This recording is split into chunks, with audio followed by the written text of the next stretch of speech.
Hello everyone. इस lesson में हम देखेंगे भारत के संविधान के विकास के बारे में। अंग्रेज भारत में एक व्यापारिक कंपनी के रूप में आते हैं, लेकिन तत्कालीन परिस्थितियों का लाभ उठाते हुए वे पूरे भारतवर्ष के ऊपर कब्जा कर लेते हैं। यहाँ के शासन प्रशासन को सही ढंग से और अपने अनुसार चलाने के लिए समय समय पर अनेक नियम और कानून लेकर के आते हैं। वही भारत के संविधान के विकास का आधार बनता है। तो इस लेसन में हम देखेंगे 1773 के रेगुलेटिंग एक्ट से लेकर के भारत को आज़ादी मिलने तक जो भी उनके द्वारा एक अधिनियम लाया गया है, उसके मुख्य प्रावधान क्या क्या थे, सारी चीज़ को समझने का प्रयास करेंगे। मैंने डिफरेंट एग्जामिनेशन को एनालाइज किया, जैसे रेलवे, एसएससी, स्टेट पीसीएस, दरोगा एग्जामिनेशंस, असिस्टेंट कमांडेंट, यूपीएससी, और उसके आधार पर जो क्वेश्चन पूछे जा रहे हैं और जो पूछे जा सकते हैं सारे को मैंने शामिल करने का प्रयास किया है। तो इस लेसन को ध्यान से देखिएगा, समझिएगा, आपसे कोई भी क्वेश्चन नहीं छूटेगा। तो चलिए शुरू करते हैं। आगे बढ़ने से पहले कुछ बेसिक तथ्य आपको जान लेना बहुत ज़रूरी है। सबसे पहले ईस्ट इंडिया कंपनी का स्थापना 1600 में होता है। अब आपके दिमाग में आ रहा होगा ईस्ट इंडिया कंपनी होता है क्या। तो देखिए, इंग्लैंड में बहुत सारे व्यापारियों द्वारा मिल करके एक कंपनी बनाया गया, उसी को बोलते हैं ईस्ट इंडिया कंपनी, जिसकी स्थापना 1600 में हुआ। जिस समय स्थापना हुआ उस समय इंग्लैंड की महारानी थी एलिजाबेथ प्रथम। कौन थी? एलिजाबेथ प्रथम। उनके द्वारा एक चार्टर जारी किया गया, मतलब आज्ञा पत्र जारी किया गया और बोला गया कि आप पूर्वी देशों के साथ व्यापार कर सकते हैं। तो आपके दिमाग में अगर पूर्वी देश क्या होता है, तो चलिए पूर्वी देश को समझने का प्रयास करते हैं। ये वर्ल्ड का मैप है। ए क्या है? एशिया है। ए क्या है? अफ्रीका है। ये यूरोप है। अब देखिए, यहाँ पर कहीं इंग्लैंड है। England, UK, United kingdom, Britain, जो भी बोलूँगा सबका मतलब लगभग एक ही होता है। चलिए, तो देखिए, आपने इस तरह से जरूर पढ़ा होगा, इधर ईस्ट होता है, पूरब, इधर वेस्ट होता है, ऊपर में नॉर्थ होता है, नीचे में साउथ होता है। तो देखिए, तो इस लाइन के पूरब साइड में जितना देश है उसको बोलते हैं पूर्वी देश। तो ईस्ट इंडिया कंपनी को यह अधिकार दिया गया कि आप पूर्वी देशों के साथ व्यापार कर सकते हैं। ठीक है, चलिए, तो सबसे पहले यहाँ पर आए व्यापार करने के लिए ही।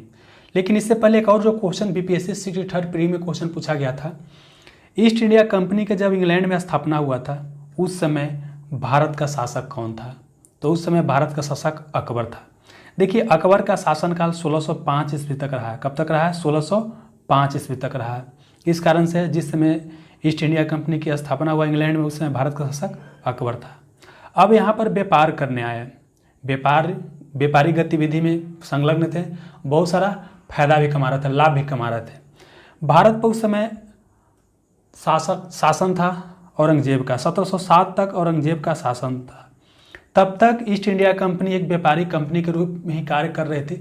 लेकिन जैसे इसका मृत्यु हुआ औरंगजेब का 1707 में, तो जो पूरे भारतवर्ष को एक सूत्र में बांधे हुए था, अलग अलग क्षेत्र के राजा महाराजा अलग होना शुरू हो गए और भारत क्या हो गया? छोटे छोटे टुकड़ों में बंट गया। और जब टुकड़ों में बंट गया और सब आपस में लड़ने लगे, तो ऐसी स्थिति में सबको आपस में लड़ा कर अंग्रेज क्या किए? पूरे भारत पर कब्जा करना शुरू किए। इसमें जो महत्वपूर्ण सफलता मिलता है वो मिलता है प्लासी के युद्ध में, जो कि 1757 में होता है। उसके बाद सबसे महत्वपूर्ण सफलता मिलता है बक्सर के युद्ध में, जो कि 1764 में होता है। और इसके बाद ईस्ट इंडिया कंपनी को बिहार, बंगाल और उड़ीसा के दीवानी अधिकार मिल जाता है इलाहाबाद की संधि के तहत। ये भी क्वेश्चन को याद रखिएगा, इलाहाबाद की संधि कब हुआ था? तो 12 अगस्त 1765 को हुआ था। दीवानी अधिकार मिल जाता है। अब क्या होता है? लगभग पूरे भारत के ऊपर अधिकार कर लेते हैं। अब क्या होता है कि यहाँ के प्रशासन को चलाने के लिए अब क्या करेंगे? अलग अलग तरह के एक्ट और अधिनियम लेके आएंगे। उसमें जो सबसे पहला प्रयास किया जाता है रेगुलेटिंग एक्ट। जैसा कि नाम से स्पष्ट है, रेगुलेटिंग एक्ट। रेगुलेटिंग का मतलब होता है नियंत्रित करना। मतलब इसके तहत पहली बार ब्रिटिश संसद ईस्ट इंडिया कंपनी को रेगुलेट करने का प्रयास किया।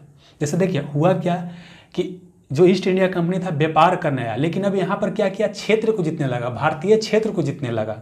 तब क्या हुआ कि ब्रिटिश संसद द्वारा पहली बार ईस्ट इंडिया कंपनी पर नियंत्रण करने की शुरुआत किया गया। तो क्वेश्चन कभी आएगा कि पहली बार ब्रिटिश संसदीय नियंत्रण की शुरुआत ईस्ट इंडिया कंपनी पर किस एक्ट के तहत हुआ? तो 1773 के रेगुलेटिंग एक्ट के तहत।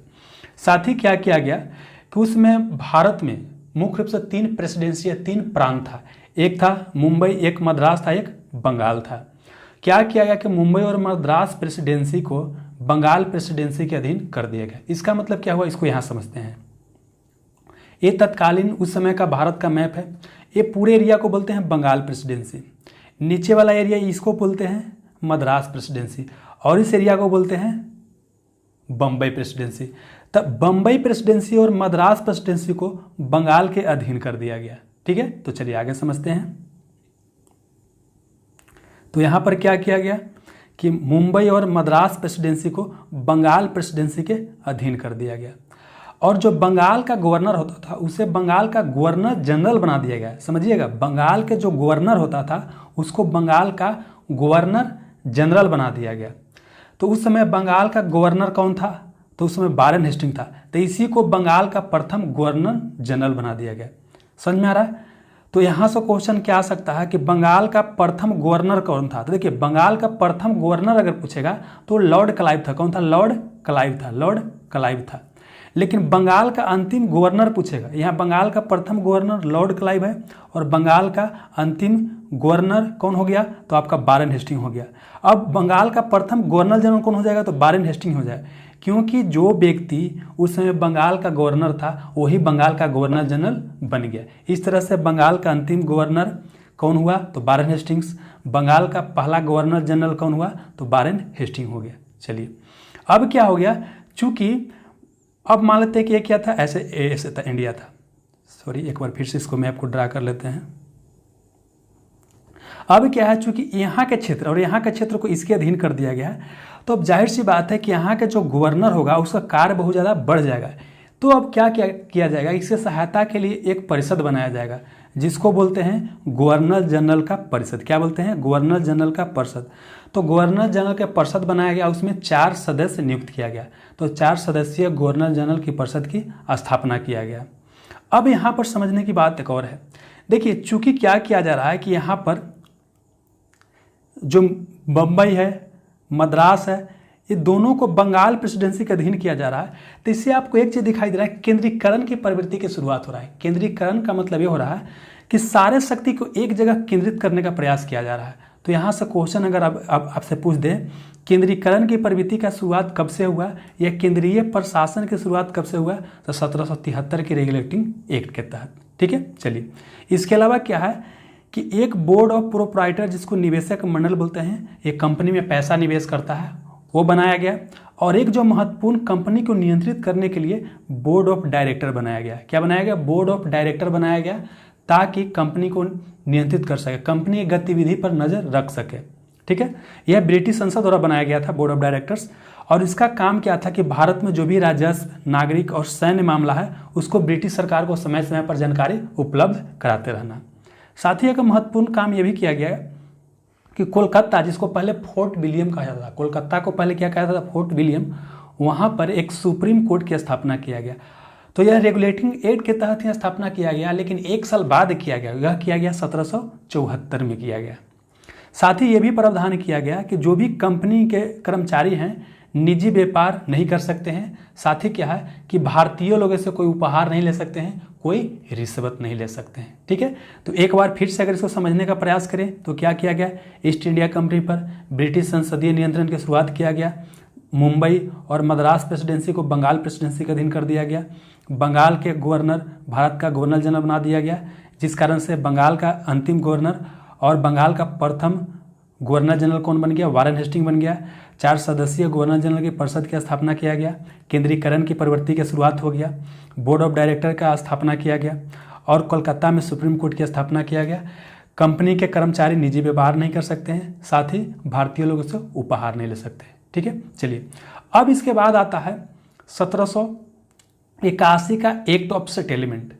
पहले 1773 में रेगुलेटिंग एक्ट आता है, उसके बाद क्या आता है 1781 में एक्ट ऑफ सेटलमेंट। देखिए 1773 के एक्ट में जो भी कमी रह गया था उसी को दूर करने के लिए 1781 का एक्ट ऑफ सेटलमेंट रहता है। मतलब कि 1773 के एक्ट में जो भी कमी है उसको दूर करने के लिए एक्ट ऑफ सेटलमेंट रहता है। यह ज़्यादा इंपॉर्टेंट नहीं है, लेकिन एक बार एक एग्जामिनेशन में एक क्वेश्चन पूछा गया था ऐसे करके कि कोलकाता के सरकार को बंगाल, बिहार और उड़ीसा के लिए विधि और कानून बनाने का अधिकार किस एक्ट के तहत दिया गया था? तो एक्ट ऑफ सेटलमेंट। इससे बस यही क्वेश्चन आ सकता है।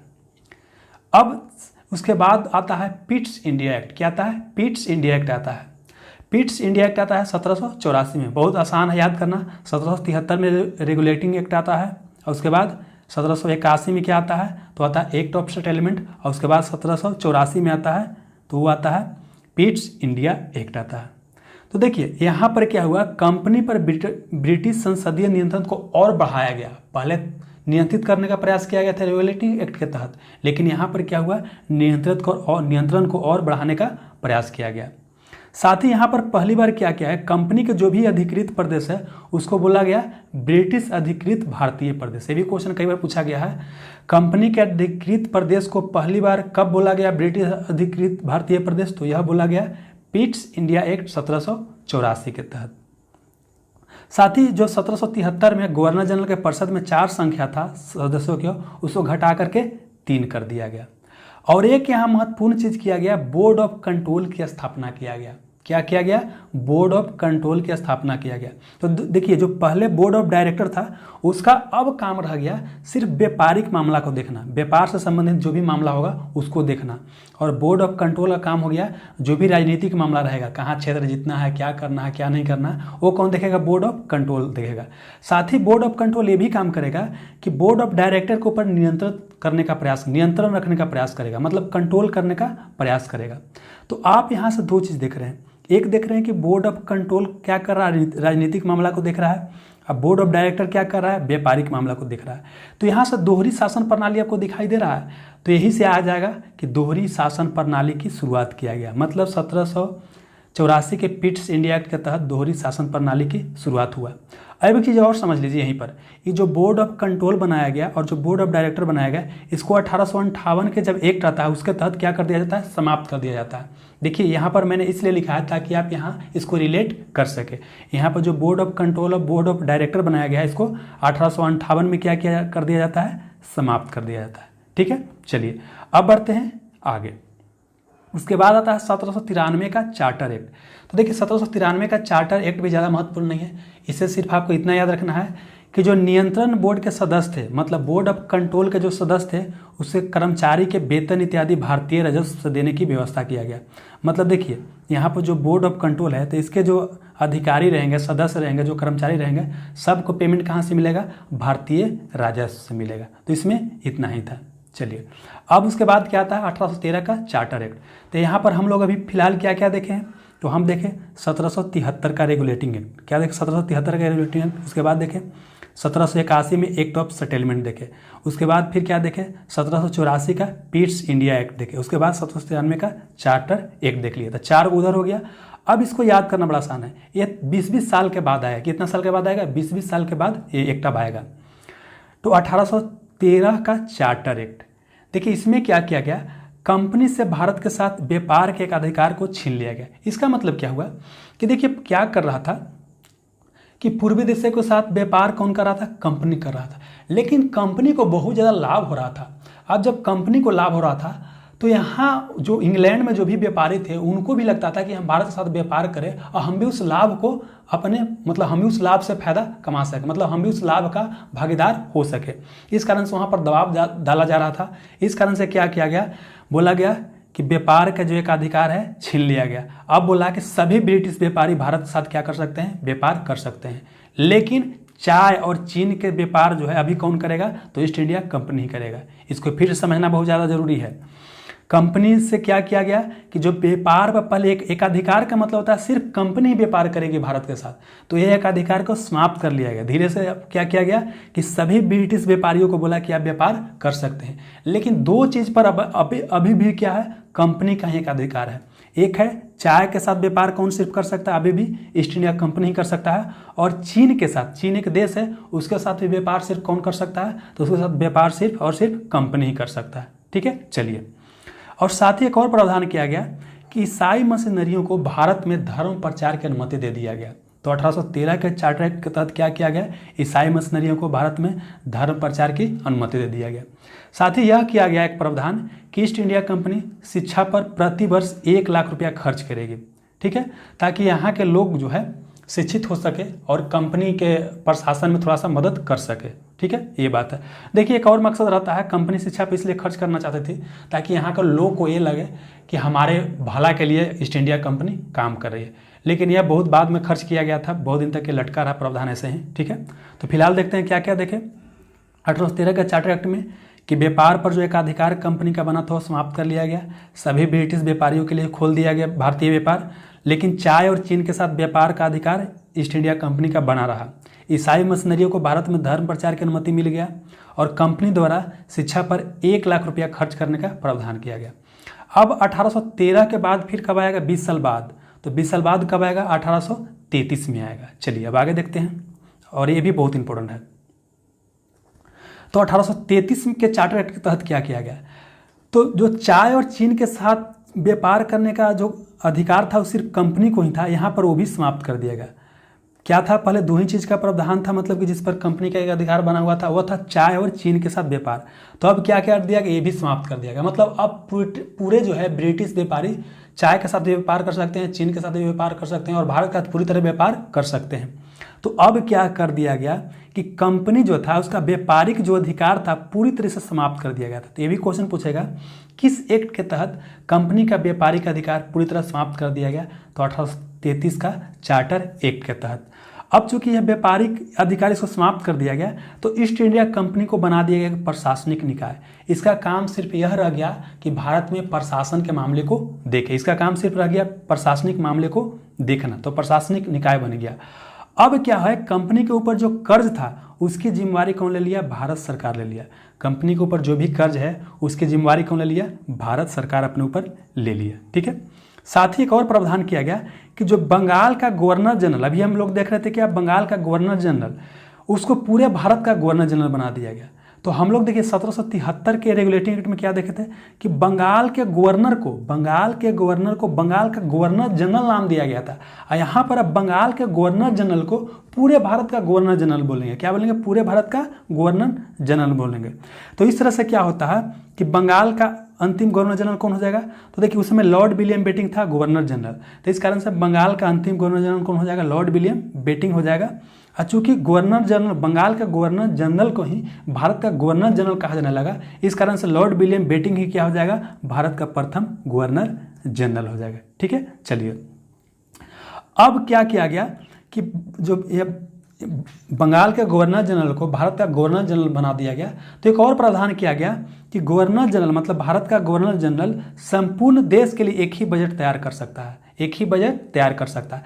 तो यहाँ पर हम क्या देख रहे हैं कि 1773 में जो केंद्रीकरण की प्रवृत्ति का शुरुआत हुआ था, यहाँ पर उसको और मजबूत कर दिया गया, यहाँ पर और केंद्रीकरण की प्रवृत्ति देख रहे हैं। ठीक है, तो इससे क्या हुआ, केंद्रीकरण की प्रवृत्ति को और मजबूती मिला। साथ ही यहाँ पर एक और क्या काम किया गया कि विधि आयोग का गठन किया गया, प्रथम विधि आयोग का गठन किया गया, उसके अध्यक्ष थे लॉर्ड मैकाले।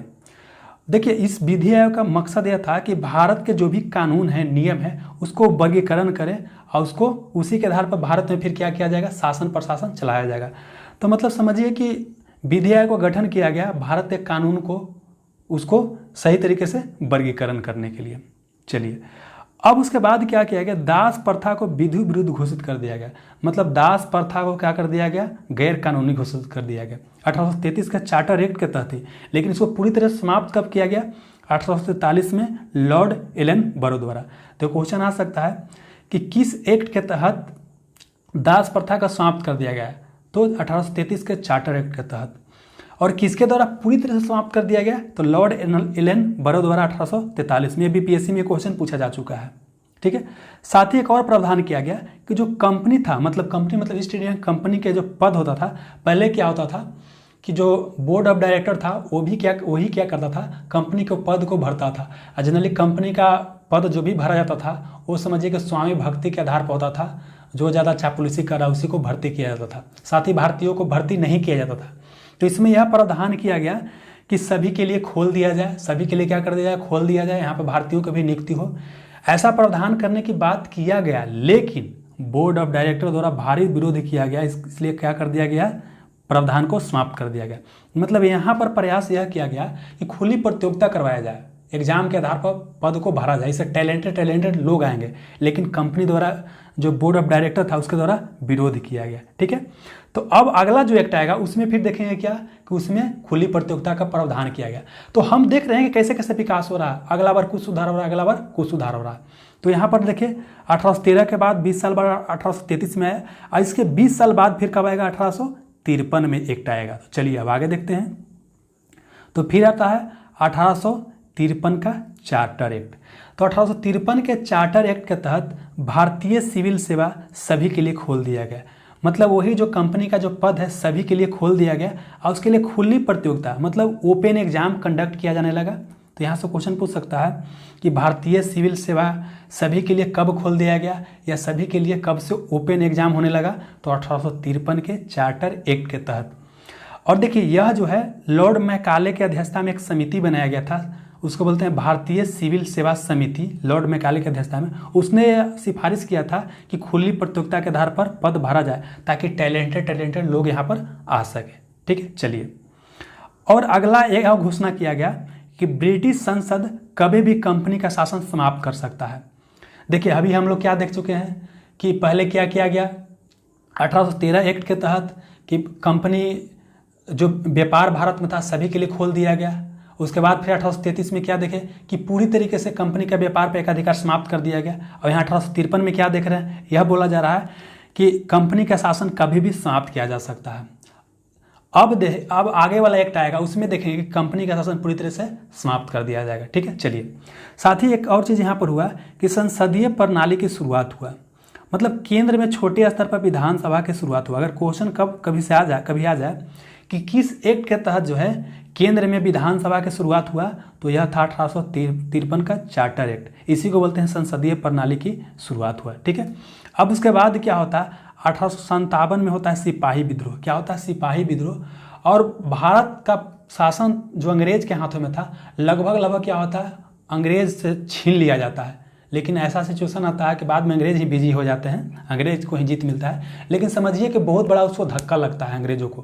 तो अंग्रेज को समझ में आ जाता है कि अब यहाँ पर कुछ अलग तरीके से हमको शासन प्रशासन करने की आवश्यकता है। ठीक है, तो उसके बाद क्या आता है, 1857 के बाद आता है 1858 का भारत शासन अधिनियम। अब यहाँ पर एक चीज़ देखिए, अभी हम लोग सिर्फ एक एक्ट देख रहे थे, चार्टर एक्ट देख रहे थे, और अब जितना भी आएगा उसको क्या बोलेंगे, अधिनियम बोलेंगे। तो आपको एक कंसेप्ट यहाँ पर क्लियर ये हो जाना चाहिए कि देखिए 1773 से लेकर के 1853 तक जो भी कानून बन के आया उसको बोला गया चार्टर एक्ट बोला गया। लेकिन 1858 के बाद जो भी कानून बनेगा, जो भी यहाँ पर चीज़ आएगा उसको बोलेंगे अधिनियम बोलेंगे। क्या बोलेंगे, अधिनियम बोलेंगे। तो 1858 में क्या आता है, भारत शासन अधिनियम आता है। क्या आता है, भारत शासन अधिनियम। इसको बोलते हैं गुड गवर्नेंस एक्ट। एक बार क्वेश्चन एग्जामिनेशन में पूछा गया था किस अधिनियम को बोलते हैं, गुड गवर्नेंस एक्ट। तो इसको बोलते हैं 1858 के शासन को गुड गवर्नेंस एक्ट बोलते हैं। क्यों बोला जाता है, इसलिए बोला जाता है कि पहले कंपनी शासन कर रहा था, अब यहाँ पर क्या किया जाएगा, कंपनी के शासन को समाप्त कर दिया जाएगा। यहाँ पर 1853 में क्या घोषणा किया गया था कि ब्रिटिश संसद कभी भी कंपनी के शासन को समाप्त कर सकता है। तो यहाँ पर क्या किया गया, ब्रिटिश संसद जो है ईस्ट इंडिया कंपनी के शासन को क्या कर दिया, समाप्त कर दिया गया। यह बोला गया कि आप भारत का शासन सही से नहीं कर रहे हैं, इसलिए हम अब करेंगे तो सही से शासन करेंगे। तो इसी के लिए बोला गया गुड गवर्नेंस एक्ट बोला गया। इसमें क्या किया गया है, कंपनी के शासन की समाप्ति कर दिया गया, और जो भारत का शासन था ब्रिटिश संसद के हाथों में चला गया। देखिए ब्रिटिश संसद दे या ब्रिटिश ताज दे, ब्रिटिश क्राउन दे, ब्रिटिश को महारानी दे, सब एक ही बात होता है। तो भारत का शासन किसको दे दिया गया, ब्रिटिश संसद, ब्रिटिश ताज या ब्रिटिश क्राउन या ब्रिटिश महारानी को दे दिया गया। साथ ही यहाँ पर एक और प्रावधान किया गया कि जो पहले गवर्नर जनरल था, भारत का गवर्नर जनरल था, गवर्नर जनरल के पद के जगह पर अब वायसराय कहा जाने लगा। क्या कहा जाने लगा, वायसराय। हालांकि देखिए ऑफिशियल डॉक्यूमेंट में ऐसा कोई प्रावधान नहीं था, लेकिन आम बोलचाल की भाषा में वायसराय कहा जाने लगा। तो गवर्नर जनरल को क्या बोला गया, वायसराय बोला गया। तो उस समय गवर्नर जनरल कौन था, तो लॉर्ड कैनिंग था। तो इस तरह से भारत का अंतिम गवर्नर जनरल कौन हो जाएगा, लॉर्ड कैनिंग हो जाएगा। कौन हो जाएगा, लॉर्ड कैनिंग हो जाएगा। अब प्रथम वायसराय भी कौन हो जाएगा भारत का, तो लॉर्ड कैनिंग हो जाएगा। चलिए, और हमने बताया था आपको कि 1784 की पिट्स इंडिया एक्ट में हमने देखा था कि बोर्ड ऑफ डायरेक्टर और बोर्ड ऑफ कंट्रोल दोहरी प्रणाली कर रहा था, दोहरी शासन प्रणाली यहाँ से चल रहा था, उसको यहाँ पर क्या कर दिया गया, समाप्त कर दिया गया। मतलब बोर्ड ऑफ डायरेक्टर और बोर्ड ऑफ कंट्रोल के पद को समाप्त कर दिया गया। इस तरह से द्वैत शासन प्रणाली के यहाँ पर क्या हो जाता है, समाप्ति हो जाता है। और यहाँ से एक नया पद बनाया गया, उसको बोलते हैं भारत सचिव। क्या बोलते हैं, भारत सचिव, और एक भारत परिषद। यह भारत सचिव जो था यह ब्रिटिश कैबिनेट का सदस्य था, या ब्रिटिश जो मंत्रिमंडल था उसका सदस्य था, और अपने कार्यों के प्रति ब्रिटिश संसद के प्रति उत्तरदायी था। ये भी क्वेश्चन स्टेट कमेंट एग्जामिनेशन में पूछा गया था कि भारत सचिव ब्रिटिश कैबिनेट का सदस्य होता था या नहीं। तो यह भारत सचिव ब्रिटिश कैबिनेट या ब्रिटिश मंत्रिमंडल का ही सदस्य होता था, और अपने कार्यों के लिए ब्रिटिश संसद के प्रति उत्तरदायी होता था। ठीक है। और साथ ही भारत सचिव को सहायता करने के लिए एक भारत परिषद बनाया गया। ये सिर्फ क्या था, सलाह देता था। इसमें 15 सदस्य होते थे। भारत परिषद में कितना सदस्य होते थे, 15 सदस्य होते थे। ठीक है। अब और चीज़ समझना है, देखिए भारत सचिव का जो पद यहाँ पर बनाया गया है, इसको 1947 में जब भारत आज़ाद होता है उस समय समाप्त किया जाता है। और यह जो भारत परिषद बनाया गया है इसको 1935 में समाप्त किया जाता है। इसको रिलेट करने के लिए आपको यहाँ पर बता रहा हूँ, आगे मैं बताऊँगा फिर से। तो फिलहाल समझते हैं क्या है यहाँ पर। देखिए, गुड गवर्नेंस एक्ट बोला गया, कंपनी के शासन की समाप्ति हो गया, भारत का शासन ब्रिटिश संसद या ब्रिटिश को महारानी को चला गया, गवर्नर जनरल को वायसराय कहा जाने लगा, और यहाँ पर भारत का अंतिम गवर्नर जनरल और प्रथम वायसराय लॉर्ड कैनिंग हो गया। उसके बाद फिर क्या देखें कि बोर्ड ऑफ डायरेक्टर और बोर्ड ऑफ कंट्रोल को समाप्त कर दिया गया, और उसके जगह पर भारत सचिव और भारत परिषद नामक पद का गठन किया गया। तो भारत सचिव ब्रिटिश मंत्रिमंडल का सदस्य होता था और अपने कार्यों के लिए ब्रिटिश संसद के प्रति उत्तरदायी होता था, और इसकी सहायता के लिए एक भारत परिषद बनाया गया जो कि 15 सदस्य इसमें होते थे। ठीक है, चलिए अब आगे बढ़ते हैं। अब 1858 के बाद फिर 3 साल के बाद एक और एक्ट आया, इसको बोलते हैं 1861 का भारत शासन अधिनियम। इसको अगर इंग्लिश में बोलेंगे तो बोलेंगे गवर्नमेंट ऑफ इंडिया एक्ट 1861 बोलेंगे। तो इसमें देखिए क्या किया गया, ऑर्डिनेंस सिस्टम की शुरुआत किया गया। ऑर्डिनेंस सिस्टम का मतलब होता है अध्यादेश प्रणाली की शुरुआत हुआ। तो क्वेश्चन कभी आ जाए कि अध्यादेश प्रणाली की शुरुआत कब हुआ, तो 1861 में हुआ था। देखिए अध्यादेश प्रणाली क्या होता है, जो भारत का वायसराय होता है वह अध्यादेश जारी कर सकता है। आज के डेट में आप देखते होंगे कि संसद का सन नहीं चल रहा होता, संसद का जब सत्र नहीं चल रहा होता है तो राष्ट्रपति केंद्र में अध्यादेश जारी करता है, और राज्यपाल कहाँ अध्यादेश जारी करता है, तो अध्यादेश जारी करता है आपका राज्य में। मतलब क्या देखें कि आज की डेट में जो है केंद्र में अध्यादेश जारी कौन करता है, राष्ट्रपति, और राज्य में राज्यपाल जारी करता है। तो उसी को यहाँ पर किया गया था कि अगर जो केंद्रीय विधानसभा का सत्र नहीं चल रहा है या विशेष कोई ऐसा परिस्थिति आ गया है, तो ऐसी स्थिति में जो वायसराय है वो क्या कर सकता है, अध्यादेश जारी कर सकता है, ऑर्डिनेंस जारी कर सकता है। अब एक और क्वेश्चन यहाँ से ये पूछा जा सकता है कि ऑर्डिनेंस प्रणाली की शुरुआत किसके द्वारा किया गया था। तो देखिए यह सबसे पहले जो प्रयास किया गया था 1859 में ही किया गया था, लॉर्ड कैनिंग द्वारा किया गया था। इसको बाद में कानूनी रूप से मान्यता मिल गया 1861 के एक्ट के तहत। चलिए एक और चीज़ का यहाँ पर शुरुआत किया गया, पोर्टफोलियो सिस्टम की शुरुआत किया गया। इसी को बोलते हैं विभागीय प्रणाली की शुरुआत। अब ये पोर्टफोलियो सिस्टम या विभागीय प्रणाली क्या होता है, तो देखिए आज के डेट में आप क्या देखते हैं कि मान लेते हैं कि केंद्र में अभी मोदी जी का मंत्रिमंडल है, तो इसमें कई सारे सदस्य होते हैं। तो उसमें से जो सदस्य होते हैं उसको अलग अलग विभाग दे दिया था। एक को रेल मंत्री बना दिया गया एक सदस्य को, एक को बना दिया गया फाइनेंस मिनिस्ट्री दे दिया गया, एक को स्वास्थ्य मिनिस्ट्री दे दिया गया। तो यहाँ पर यही किया गया कि गवर्नर जनरल का जो परिषद होता था, गवर्नर जनरल को सहायता करने के लिए, वायसराय को सहायता करने के लिए एक परिषद होता था, उसमें कई सारा सदस्य होता था। तो एक एक सदस्य को एक विभाग का क्या बना दिया गया, हेड बना दिया गया। तो इसी को बोलते हैं विभागीय प्रणाली या पोर्टफोलियो सिस्टम। साथ ही एक और चीज़ किया गया, विकेंद्रीकरण की शुरुआत किया गया। हम देख चुके हैं कि 1773 में क्या हुआ था कि अगर ये इंडिया का मोटा मोटी मैप ड्रा करते हैं तो यह जो मुंबई और मद्रास है, ये दोनों के बारे में कानून बनाने का अधिकार किसको दे दिया गया था, बंगाल को दे दिया गया था। फिर 1833 में हम लोग क्या देखें कि इसको और मजबूत कर दिया गया और बंगाल का गवर्नर जनरल को पूरे भारत का गवर्नर जनरल कर दिया गया था। लेकिन यहाँ पर क्या किया गया, यहाँ पर प्रावधान यह किया गया कि इसको यहाँ पर क्या है आपका मद्रास है, यहाँ पर क्या है मुंबई है। तो मद्रास और बम्बई को फिर से क्या किया गया कि आप विधि अपने लिए बना सकते हैं। तो यहाँ पर क्या देख रहे हैं, विकेंद्रीकरण की शुरुआत हो रहा है। मतलब क्या देख रहे हैं विकेंद्रीकरण, मतलब कि मद्रास और बम्बई प्रेसिडेंसी को विधायी शक्ति वापस कर दिया गया। मतलब फिर से आप अपने लिए क्या बना सकते हैं, कानून बना सकते हैं। साथ ही क्या किया गया कि वायसराय के जो कार्यकारिणी परिषद था उसमें गैर सरकारी सदस्यों को नियुक्ति किया गया। और एक और चीज़ किया गया, कार्यकारिणी परिषद का विस्तार किया गया।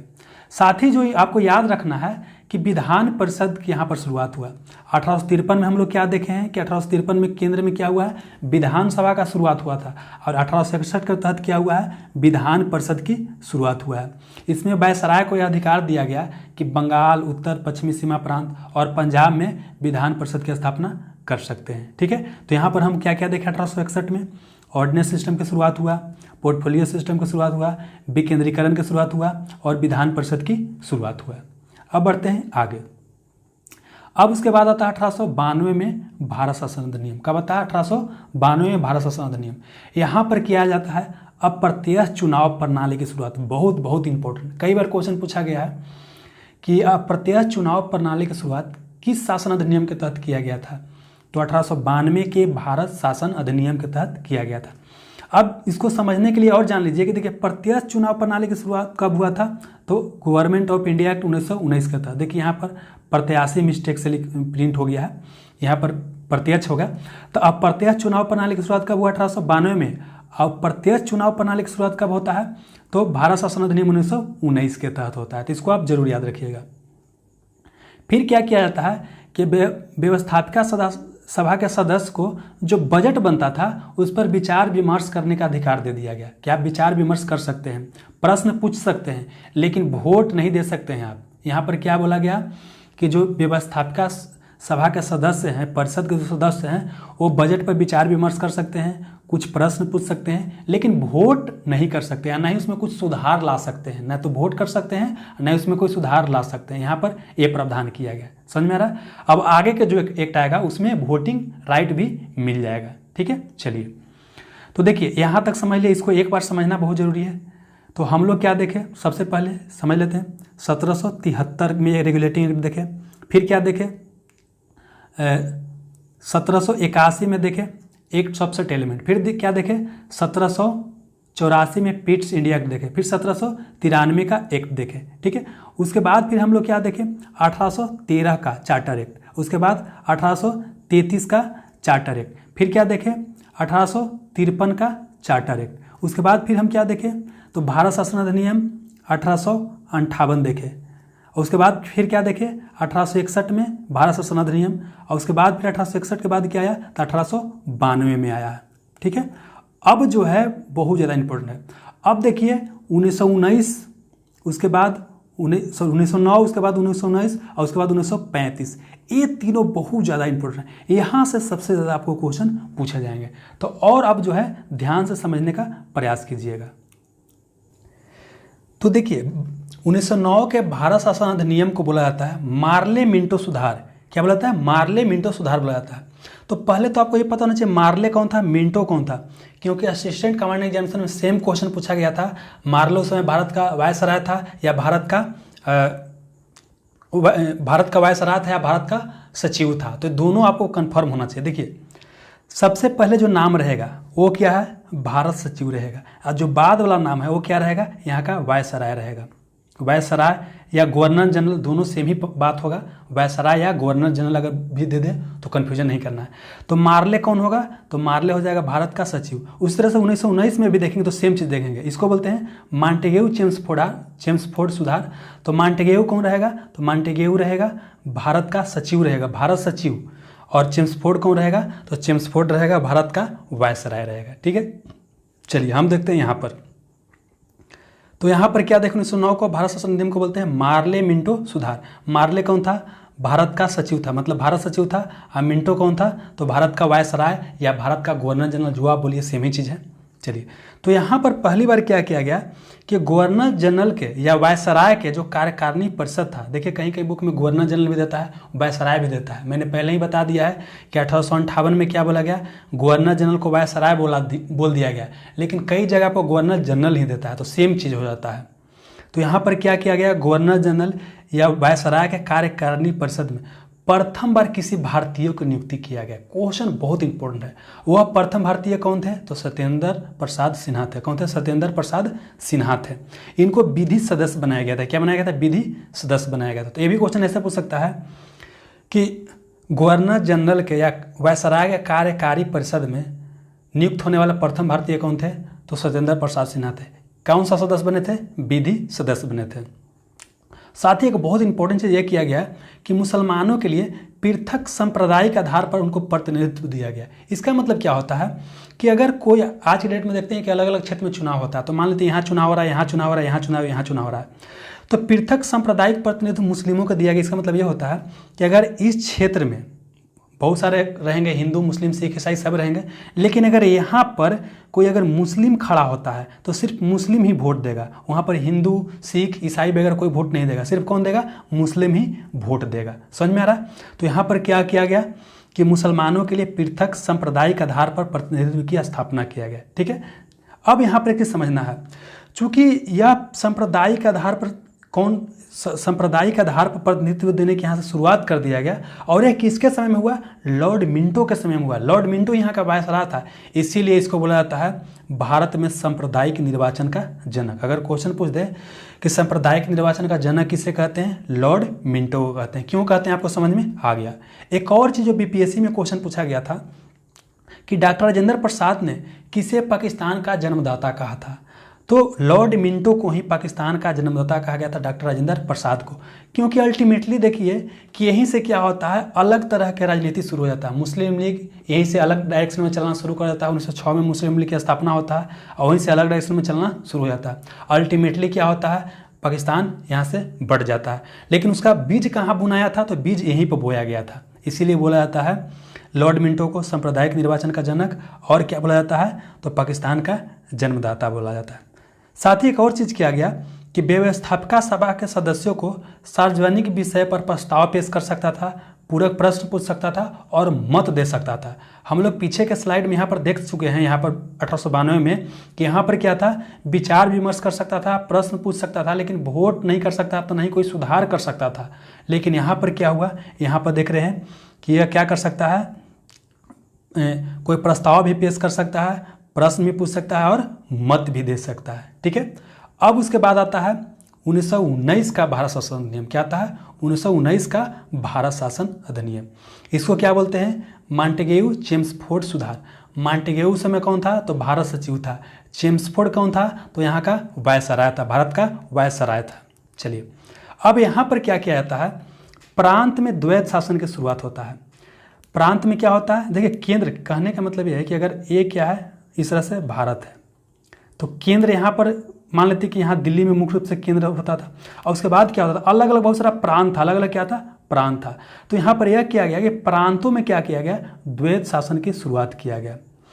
अब यहाँ पर ध्यान रखना है कि प्रांतों में द्वैत शासक के जनक किसे कहते हैं? तो लियोनस कार्टिस को कहते हैं। ये भी क्वेश्चन पूछा गया है कि प्रांतों में द्वैत शासन के जनक किसे कहते हैं? तो लियोनस कार्टिस को कहते हैं। अब यह द्वैत शासन का मतलब क्या होता है? देखिए, प्रांत में जो भी सब्जेक्ट होगा उसको दो भाग में बांटा गया। एक भाग को बोला गया आरक्षित सब्जेक्ट। क्या बोला गया? आरक्षित सब्जेक्ट। एक भाग को बोला गया हस्तांतरित सब्जेक्ट। तो देखिए, जो भी मेन सब्जेक्ट होता था, जैसे पैसा से मामले, रक्षा से मामले, है ना, वो सब महत्वपूर्ण सब्जेक्ट को रखा गया आरक्षित कोटि में रखा गया।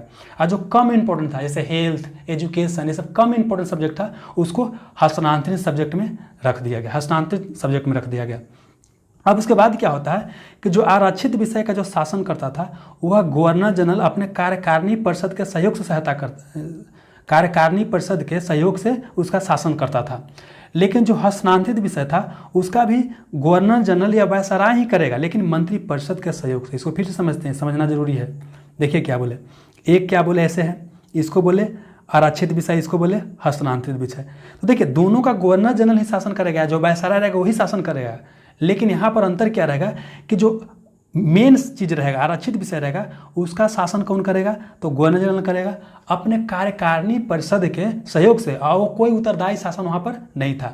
लेकिन जो हस्तांतरित सब्जेक्ट था उसका शासन गवर्नर जनरल या वायसराय कर रहा था, लेकिन किसके सहयोग से? तो जो मंत्री परिषद प्रांत में था उसके सहयोग से कर रहा था। बस इतना ही अंतर है। चलिए, अब क्या किया है, केंद्र में द्विसदनीय विधेयिका की शुरुआत हुआ। द्विसदनीय का मतलब क्या होता है? आज के डेट में आप देखते हैं कि केंद्र में द्विसदन है, होता है ना, लोकसभा और राज्यसभा। तो इस तरह से यहाँ पर क्या गया, राज्य परिषद, मतलब समझिए कि उच्च सदन हो गया राज्य परिषद, और जो निम्न सदन कौन हो गया, केंद्रीय विधानसभा हो गया। तो केंद्र में क्या हुआ है, द्विसदनीय विधायिका की शुरुआत हुआ, एक को बोले राज्य परिषद, एक को बोले केंद्रीय विधानसभा, ठीक है। और केंद्र में कोई भी रिस्पॉन्सिबल गवर्नमेंट नहीं था, कोई भी जवाबदेही वाला गवर्नमेंट, उत्तरदायी सरकार नहीं था। वहाँ पर केंद्र में शासन कौन कर रहा था, तो केंद्र में शासन किया जा रहा था गवर्नर जनरल या वायसराय, दोनों का मतलब एक ही होता है, गवर्नर जनरल या वायसराय द्वारा। किसके मदद से, तो कार्यकारिणी परिषद के सहयोग से।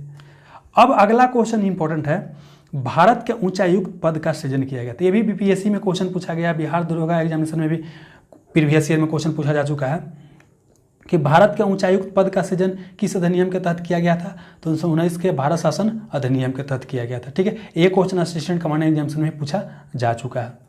साथ ही एक और चीज़ किया गया कि सांप्रदायिक प्रतिनिधित्व का और विस्तार किया गया। हम लोग 1909 में देख चुके हैं, 1909 के भारत शासन अधिनियम देख चुके हैं कि मुस्लिमों के लिए अलग प्रतिनिधित्व सांप्रदायिक आधार पर दिया गया था, लेकिन यहाँ पर क्या किया गया, और बढ़ाया गया, सिखों को भी दिया गया, आंग्ल भारतीयों को भी दिया गया, और ईसाई को भी पृथक प्रतिनिधित्व दे दिया गया सांप्रदायिक आधार पर। तो अगर क्वेश्चन पूछ दे आपसे ये कि किस अधिनियम के तहत सांप्रदायिक प्रतिनिधित्व का और विस्तार किया गया, तो यह 1919 के भारत शासन अधिनियम के तहत। साथ ही क्या कि महिलाओं को पहली बार मत देने का अधिकार दिया गया। महिलाओं को इससे पहले वोट देने का अधिकार नहीं था, लेकिन यहाँ पर क्या गया, महिलाओं को पहली बार वोट देने का अधिकार दिया गया। लेकिन ऐसा नहीं कि सभी महिलाओं के लिए नहीं दिया गया, जो संपन्न महिला थे, जो पढ़ा लिखा ज़्यादा था, उनको यह अधिकार दिया गया। साथ ही क्या हुआ कि यहाँ पर एक लोक सेवा आयोग का गठन किया गया। तो लोक सेवा आयोग का गठन किस अधिनियम के तहत किया गया है, 1919 के भारत शासन अधिनियम के तहत किया गया। यह इसमें प्रावधान किया गया, लेकिन बहुत साल के बाद बनाया गया, 7 साल बाद 1926 में पहली लोक सेवा आयोग का गठन किया गया था। और यह किस आयोग के सिफारिश पर किया गया था, तो वह था ली आयोग। क्या नाम था, ली आयोग के सिफारिश पर यह किया गया था।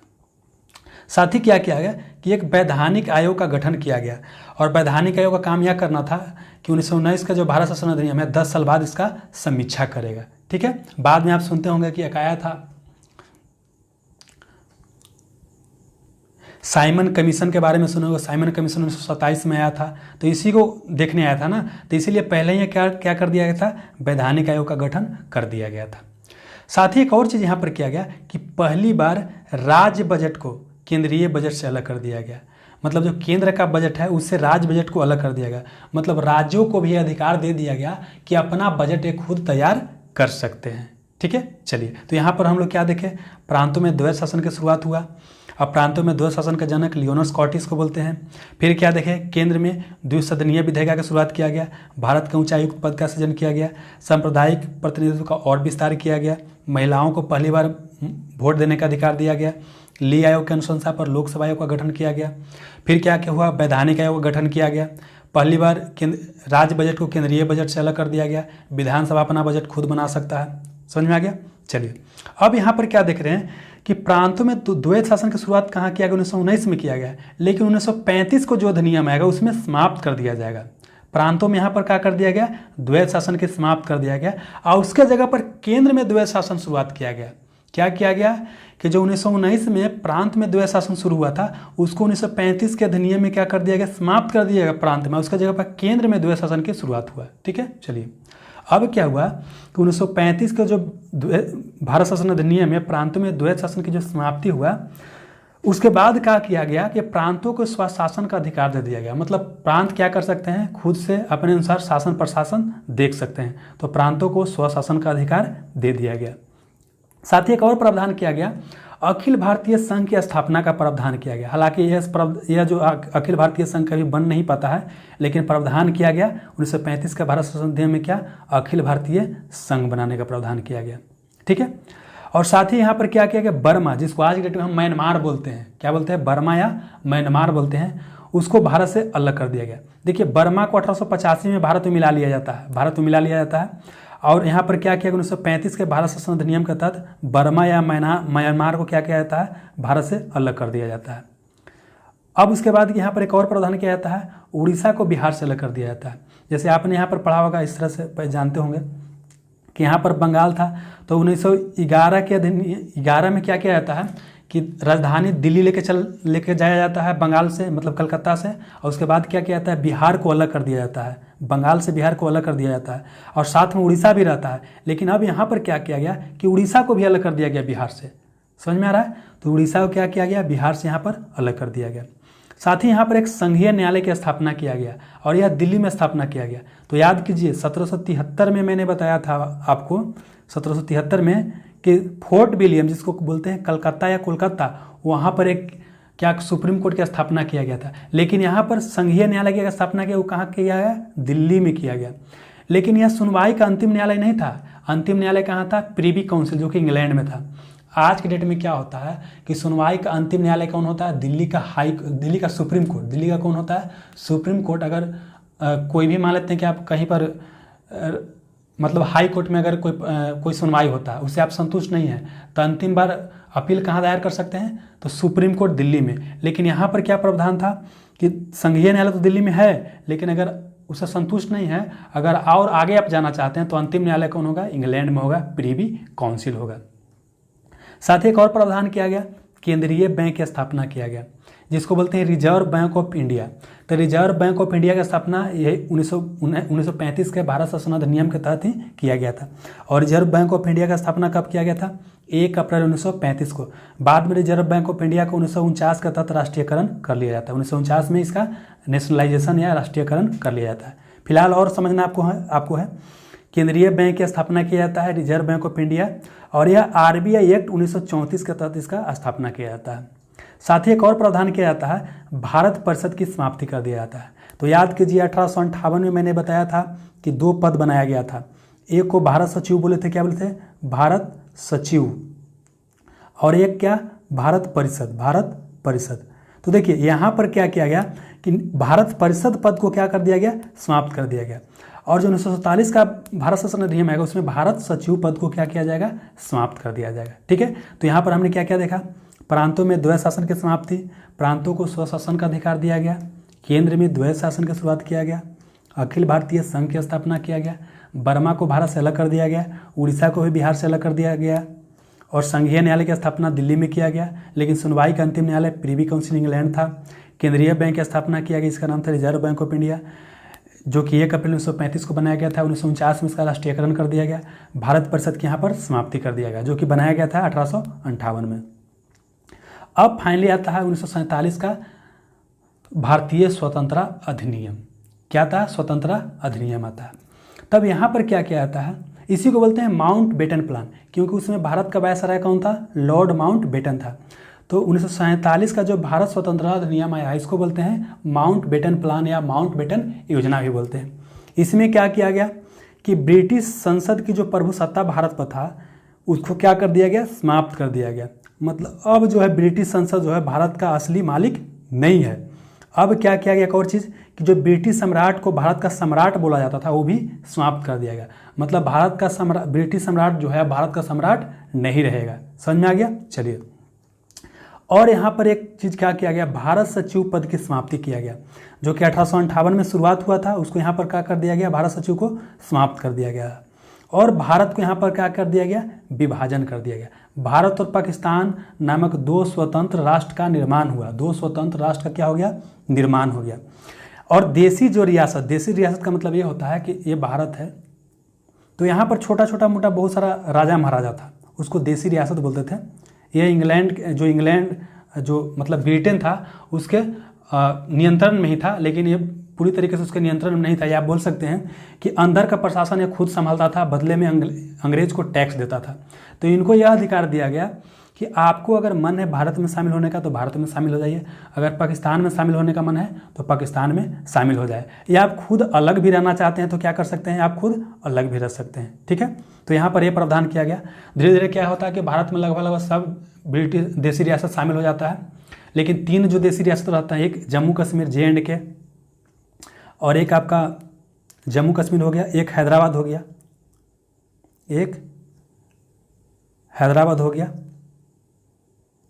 और एक आपका हो गया, और एक जूनागढ़ हो गया। ठीक है, तो जम्मू कश्मीर को बाद में इंस्ट्रूमेंट ऑफ एक्सेशन पर हस्ताक्षर करके मिला लिया जाता है, और उसको अनुच्छेद 370 के तहत विशेष राज्य का दर्जा दिया जाता है, जो कि हाल फिलहाल में इसको समाप्त किया गया है। हैदराबाद को पुलिस कार्रवाई के तहत मिला लिया जाता है, और जूनागढ़ में क्या होता है, वहाँ पर जनमत संग्रह कराया जाता है और भारत में मिलने के लिए उसमें मतदान लोग करते हैं। ठीक है, और इस तरह से क्या होता है कि 15 अगस्त 1947 को भारत स्वतंत्र हो जाता है। तो इसमें इतना सारा आपको प्रावधान था, और इससे जितना भी क्वेश्चन बन सकता है एग्जामिनेशन को पॉइंट ऑफ व्यू से सारे हमने प्रयास किया है कि शामिल हो। अगर आपको कुछ किसी भी चीज़ में समझने में प्रॉब्लम हो तो इस वीडियो को एक बार देखिएगा, 2 बार देखिएगा, आपको पूरा का पूरा क्लियर हो जाएगा। मिलते हैं नेक्स्ट सेशन में। Have a nice day. Thank you.